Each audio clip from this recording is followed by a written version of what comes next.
I have some advice for the moms who are struggling out there. And let me tell you, the reality is real. Being in the trenches is real. Having a crying baby is real. Sleep deprivation turns you into someone you didn't even know you were. My baby was colicky. I tried everything that I could to help him stop crying. But the only way that I could soothe him and let him go to sleep or help him go to sleep was to nurse him. So I would nurse him, and I was basically his human pacifier because he wouldn't take a pacifier. I would nurse him until he fell asleep. And I wouldn't move because if I moved, he would get up. And not only was he colicky, he didn't sleep very well. So if he was sleeping on me, and that was the only way to get him to sleep. There was one time that my mom had come over so I could just go to the grocery store. And when she came over, I was on the couch, exposed. He was sleeping. I had my little nursing pillow around me. And I said, shh. And she says, what do you want me to do? I said, just come over here and sit here. So she came next to me. We kind of transferred him over to her on the pillow still, and she was holding him. I went to the grocery store. I came back, and guess what? She's still sitting there with him laying on her. Colicky babies plus no sleep, you are insane. Honestly. And it's the truth. You're insane. And not only do you have your own internal dialogue of, I shouldn't be this way, I should be better, I should be enjoying this, and not only your own perceptions of what you should be or how you should feel, but then you have your naysayers. And even though they don't know, I was part of this moms group, and they were wonderful moms, but I was the only one struggling. I was the only one crying. I was the only one who kept on saying, why isn't my baby sleeping? They literally thought I was crazy. Yes and no, right? They didn't understand what I was going through. And then, which also made me think, there must be something wrong with me. There must be something wrong with me. Everybody else's babies are sleeping. Everybody else's babies are sleeping in strollers. Everybody else's babies are sleeping in the lounge chairs while they're hanging out at the beach. Not my baby. Not my baby at all. My kid, my baby, love him dearly. At the time when he didn't sleep and he slept only on me, guess what happened? He laid on my arm so much that it flattened his head. And we had to go get the helmet for 5 months.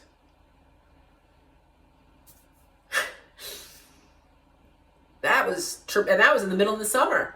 That was hot for all of us. So no one really knows what you're going through if you have a colicky baby and you are not sleeping. It's a tough time. It's a tough time. And I know everybody gives you advice, right? And then the advice is the same. And the advice is good advice, but it's good advice to say, yes, get help. Yes, have your mom come and do your laundry. Yes, have people come over and clean your house. Yes, have people come and take the baby for you for a while so you can get a break. All of those things are sound advice, and I would highly, highly recommend them. Highly, right? Don't think you can do it all yourself, because then if you have a colicky baby and you're not getting sleep, you can't do it by yourself. You can, but you'll go insane. Like you'll lose yourself slowly. And how are you showing up for your baby if there's nothing left to give for you? Not only was I losing myself because my insanity, or I was losing my sanity, I was becoming insane because I had no sleep. My husband went out of town for work. It was the first time that I had a baby who was colicky. I was slowly losing my marbles. And not on top of that, Before I was pregnant, I was in the best shape of my life. I was running half marathons. I was working out. I had a very good job. Like, my life was great.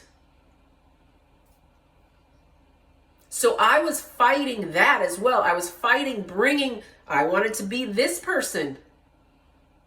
But what I didn't realize is I was now this person. And I was fighting that I wanted to still run. I still wanted to work out. I still wanted to have the freedom. I still wanted to be who I was before I had babies.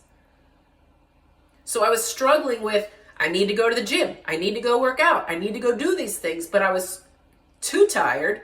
I was losing my marbles. I had to take care of this baby. So I wasn't doing that right in my head. I can't be doing it right if he's colicky. I can't be doing it right if he's crying. You know, I had naysayers also say, there's no such thing as a colicky baby. Really? Thanks, mother-in-law. No. Anyway.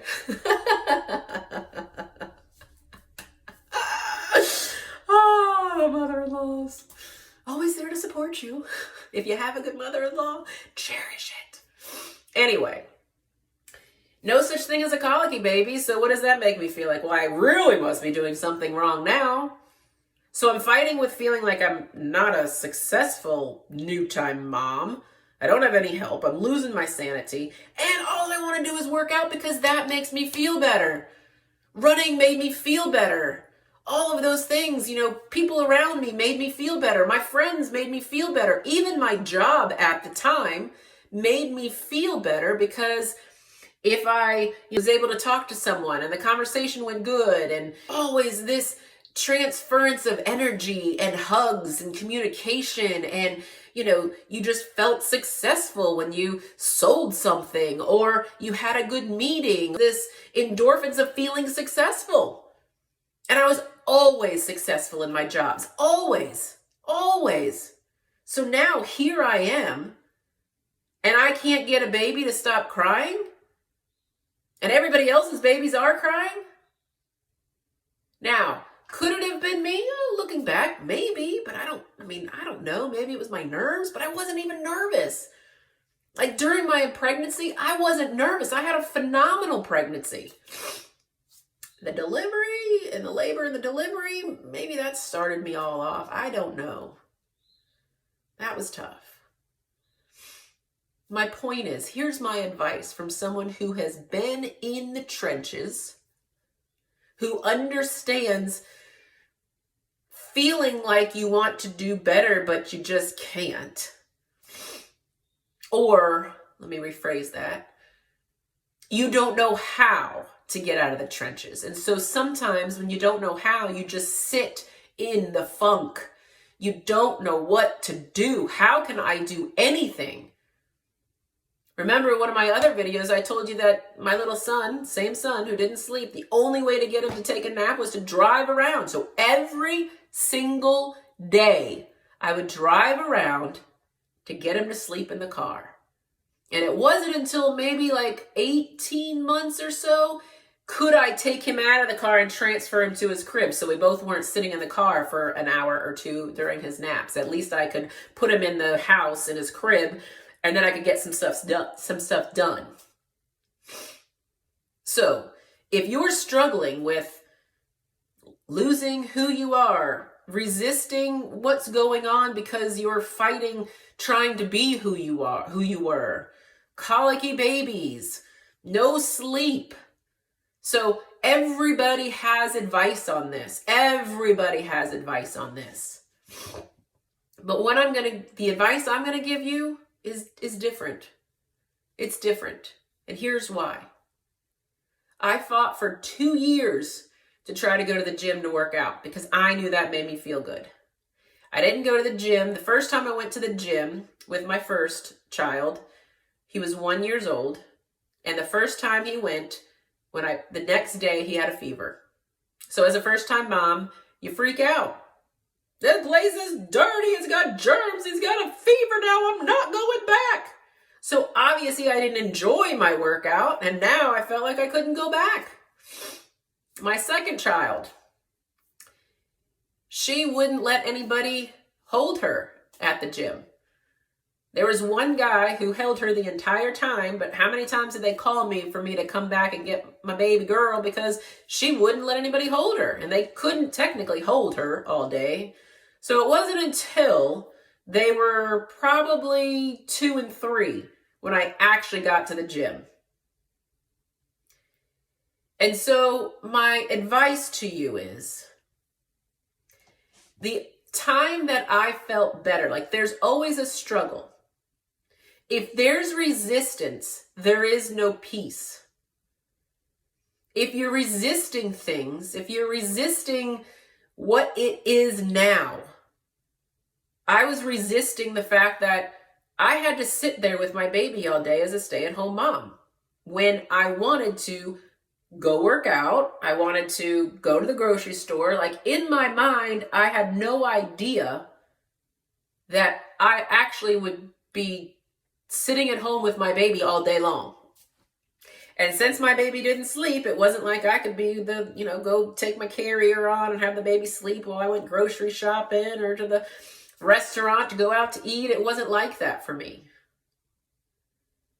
So anytime we resist what actually is, you're not going to feel good. Your body is going to reject everything. And it's going to make you angry.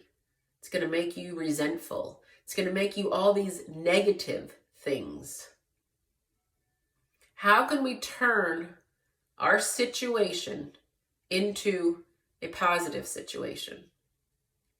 How can we turn our struggles and our actual reality? I'm not saying that it's not real.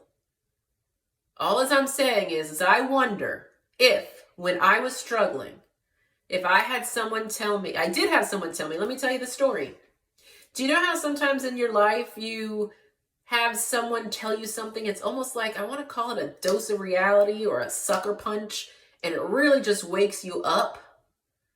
I'll give you 2 examples. One example is, I remember in my 20s, I think I was just got my first real job. So I think I was either 24 or 26. And I remember going shopping to buy new clothes for this new professional job. And I was pushing a size 16. I think I was trying on 16s. I wanted to fit in the 14, but they were a little tight. So I was pushing a 16. And I remember going out to dinner with my mom. And we would always go to the Outback. And it was cheese fries when cheese fries were good. We're talking 20 years ago. Cheese fries are different now.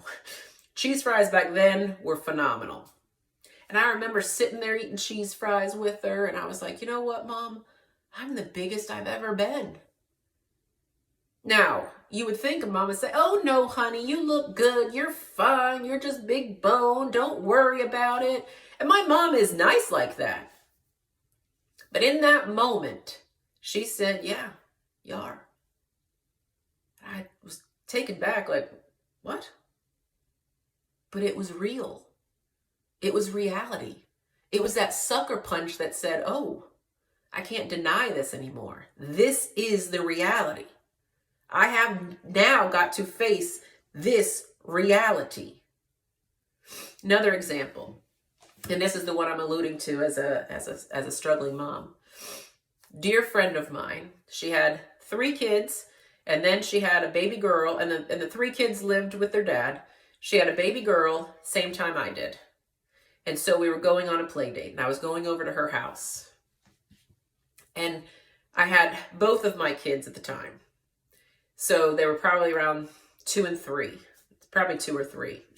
Avery might have been a little younger. So it was 2 or 3, or it was like 1.5 to 2.5. So we went over there to have a play date. And she has this beautiful home, and we go upstairs to her big playroom, and she has her bag and snacks and whatever. And we sit down. And I am just like, oh my God, this is so hard, and I'm exhausted, and I can't even get myself dressed, and I miss going to work, and I miss feeling like a woman, I miss feeling like this, and how do you do it? And she looked at me, and she gave me that sucker punch again. She said, this is what it is. This is what it is. She's like, I come up here, I bring my bag of goodies, I watch my kid play. I interact with her. We sometimes put the TV on. Like, this is what staying at home is. I was like, oh.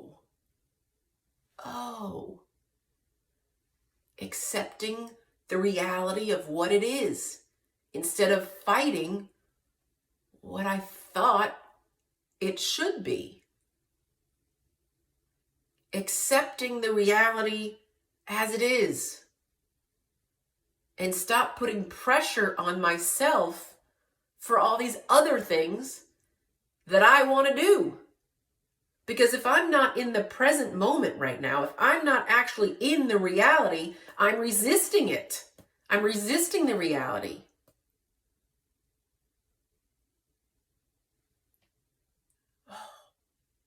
Accept what it is. Accept the fact that I'm not going to sleep. Accept the fact that I'm not going to go work out like I used to. Accept the fact that I can't train for half marathons anymore. Accept that fact. Accept the fact that I decided to stay at home with my kids and it's a 24-hour job. Accept the fact of reality. It was a sucker punch. And it released a little bit of my tension of, oh, that's what it is. Another example, a more recent one. I'd say maybe a year and a half, 2 years ago.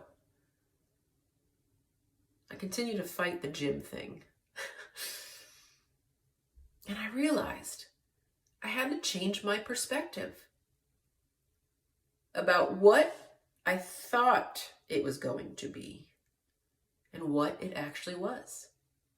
And I decided I'm okay with not working out every day. I'm okay. I don't have to. Because what is going to make me feel better? Let me give you another example. Back in my 20s, it was actually after the time that my mom told me that I was the biggest, that agreed with me that I was the biggest that I've ever been. I started going to a spinning class. Now, 20-something years ago, cycling was called spinning. And it was at Lifestyle Family Fitness in Florida. And it was in this little room. It probably had like 25 bikes. And it was, they closed the doors. It was really hot. And they had music on. And you went cycling, spinning at the time. Well, there was this one class at 5:30 at night. And there was a good instructor.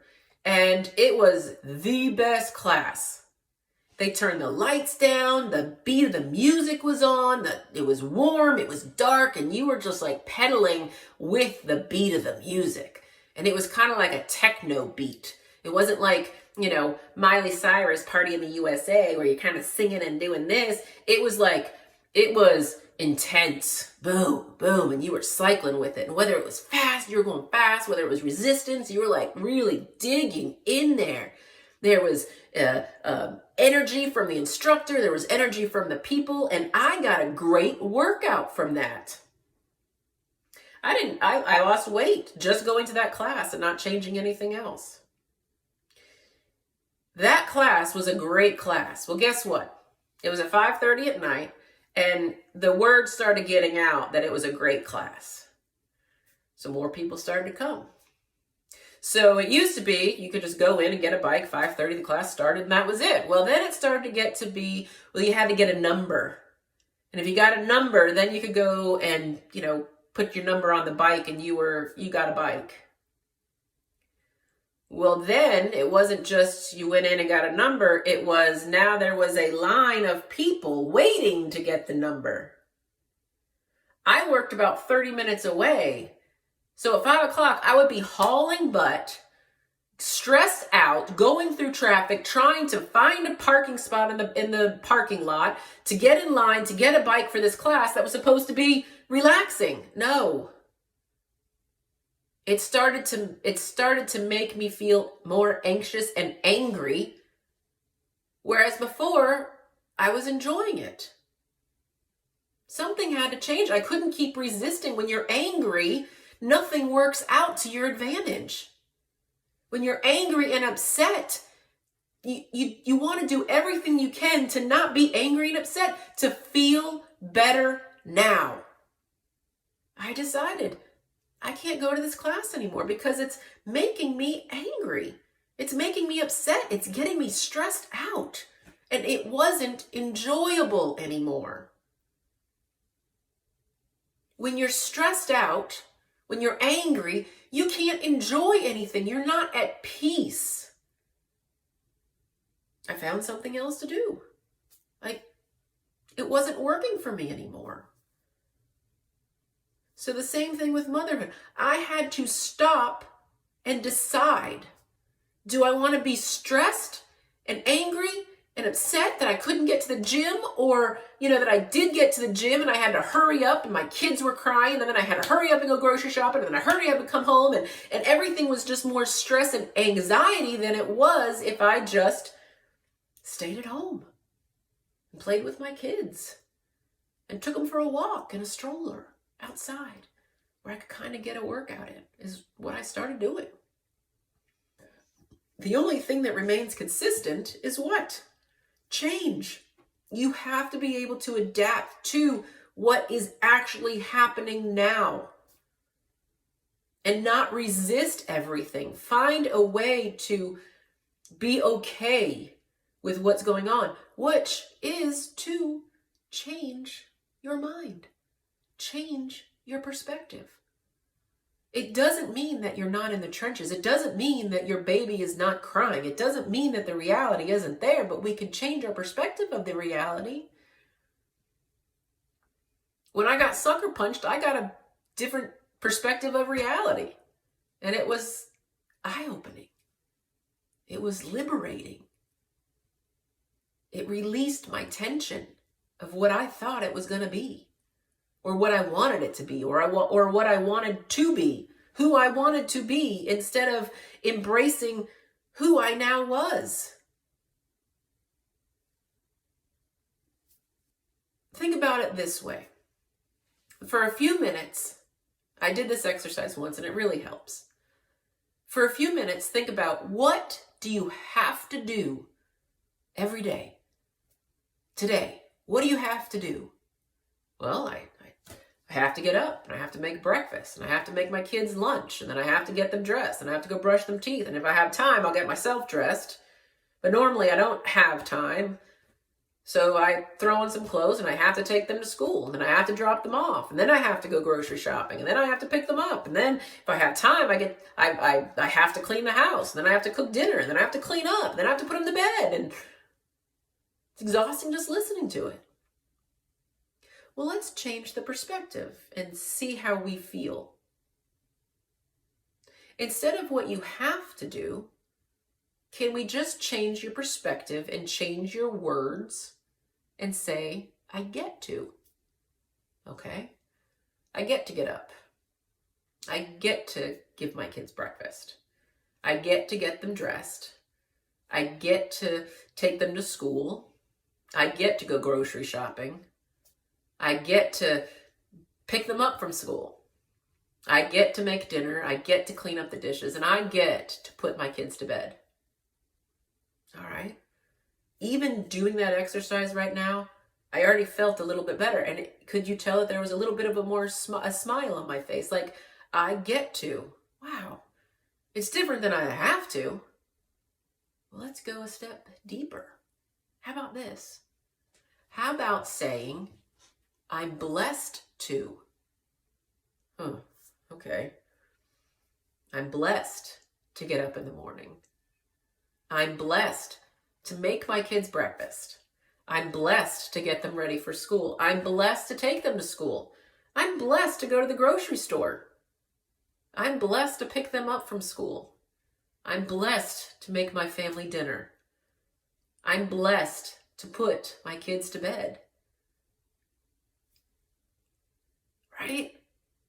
It doesn't change the fact that I have to do all those things, but do you see how maybe changing the words, changing your mindset, changing your perspective could actually make you feel better? And if our body is all tensed and angry and resisting everything, like that causes disease, by the way. Oh yeah. There was a man who was given, X amount of days to live. And he said, you know what? I'm going to go out laughing. Went to every comedy show, went to every, anything that was funny, and he laughed. Well, guess what? He lived. He lived. If we sit in our struggle long enough, we're going to lose ourselves. And then how are we going to show up for our family and our kids? I'm not saying your reality doesn't exist. I'm not saying that it's not hard. Trust me when I say it. But I'm wondering if I had someone who gave me this advice, that sucker punch, like my friend did, that sucker punch.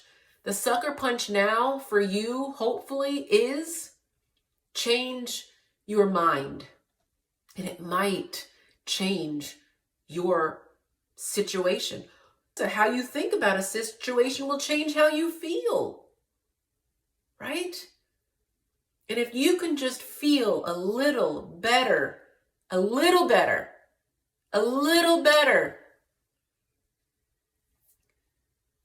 a little better now. If that means going out and taking a walk.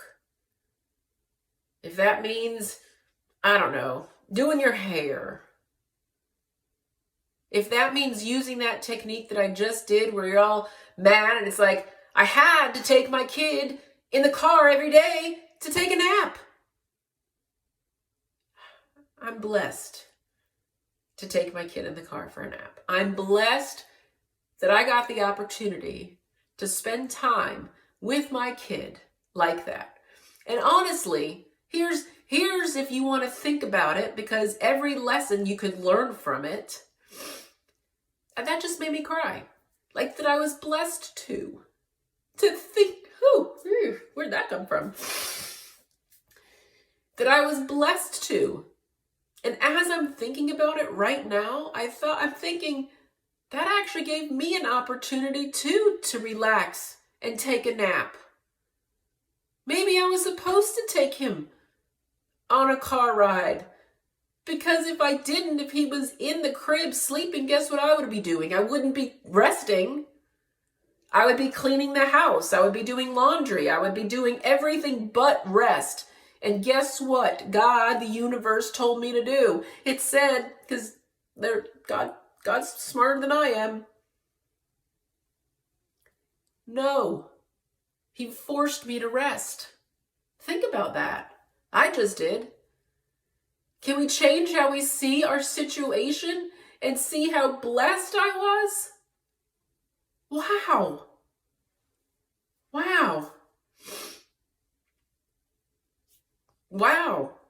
Think about if I could do that. I mean, maybe that should be another video where I go through every situation that was, labor and delivery or whatever it was that caused me so much pain and reframe it to say how blessed I was.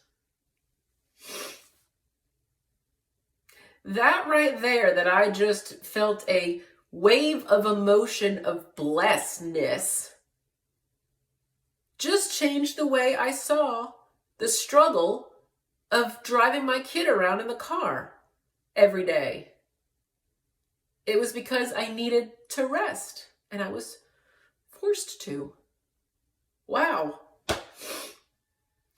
Do you think you could do that? Do you think in the struggle of your day right now that you could put on the back burner, all right, I'm going to stop fighting with myself.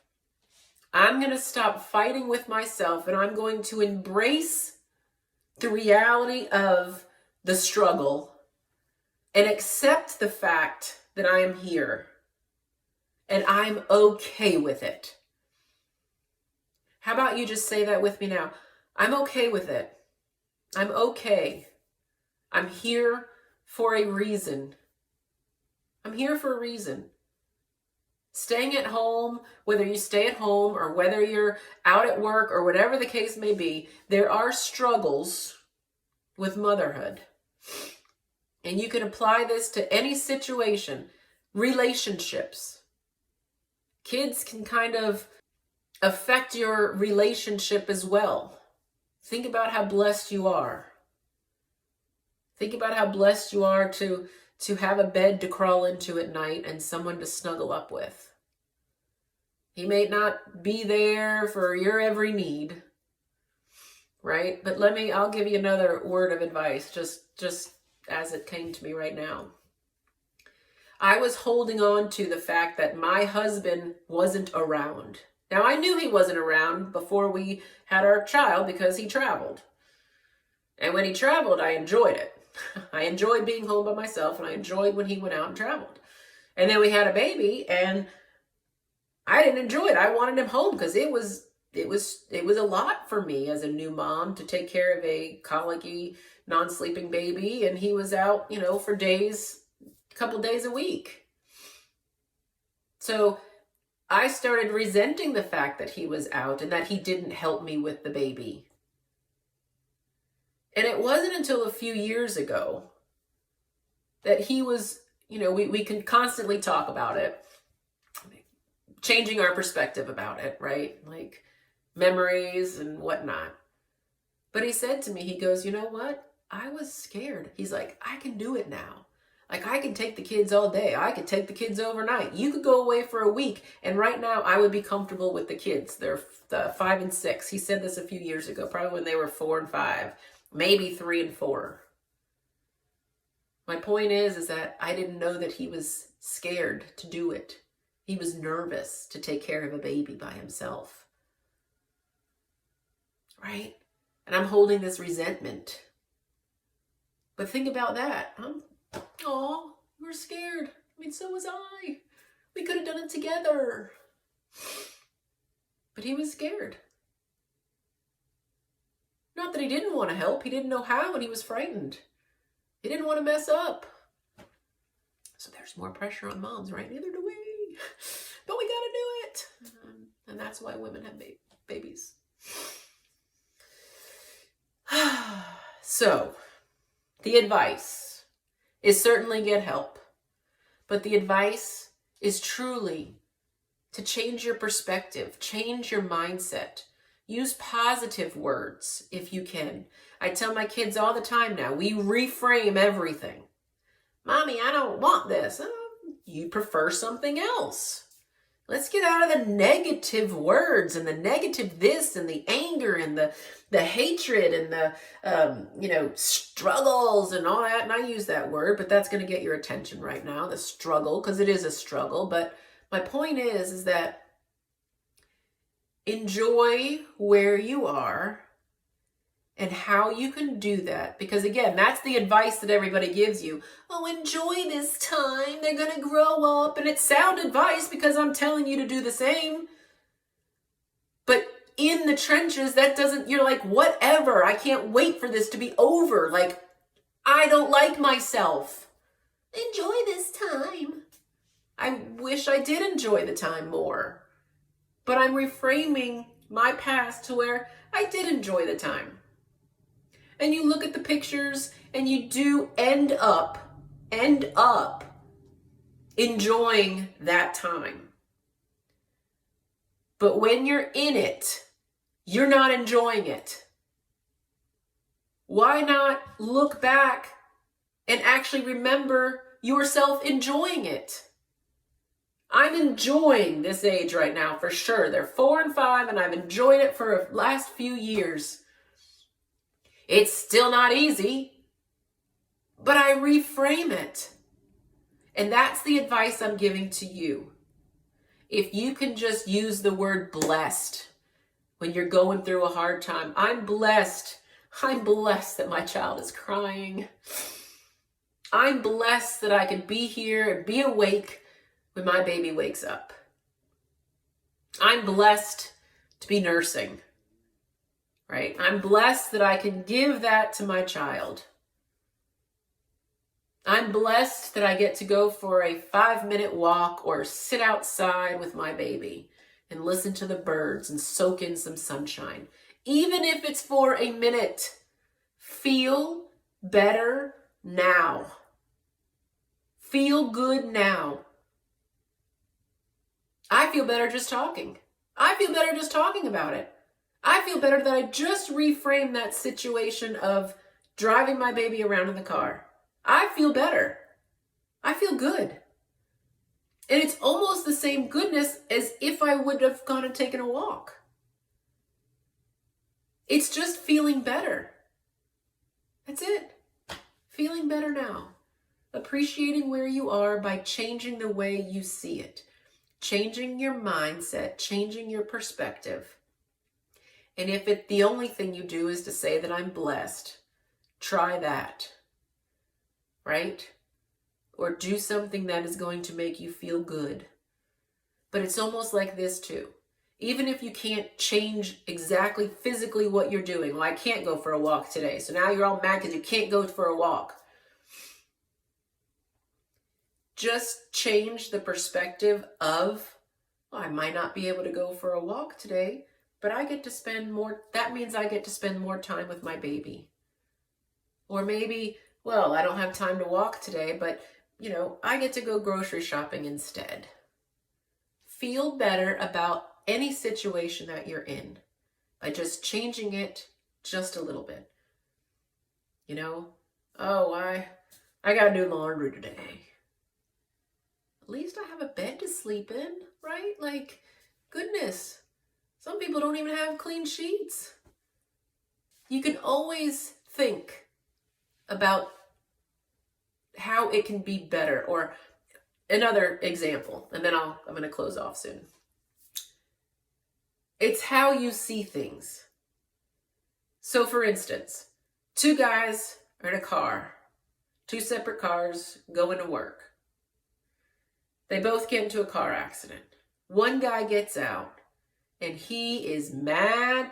I'm gonna be late. Look at the damage you did to my car. I don't have time to call the insurance company. Why did you do this? I am so mad. And the other guy, same situation, gets out of the car and says, oh my word, somebody's looking out for me today. I'm alive. That could have been much worse. Whew, I'm not even hurt. I'm alive. Same situation. So your reality is the same. The perspective is what makes a difference. It's your perspective that makes the difference. Change the way you see things,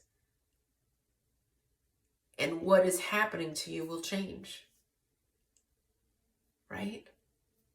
Change the way you see things. If you need help or you have a question, please leave a comment. I would love to help you. I would love to help you reframe your situation. I really would, because I know how much it helps. And I wish that I would have had somebody like me say that to me, or help me walk off the ledge. That's what I want to do for you. I help the struggling mom get the mindset she needs, the body that she wants, and the support that she deserves. That's my goal. Whatever that looks like for you.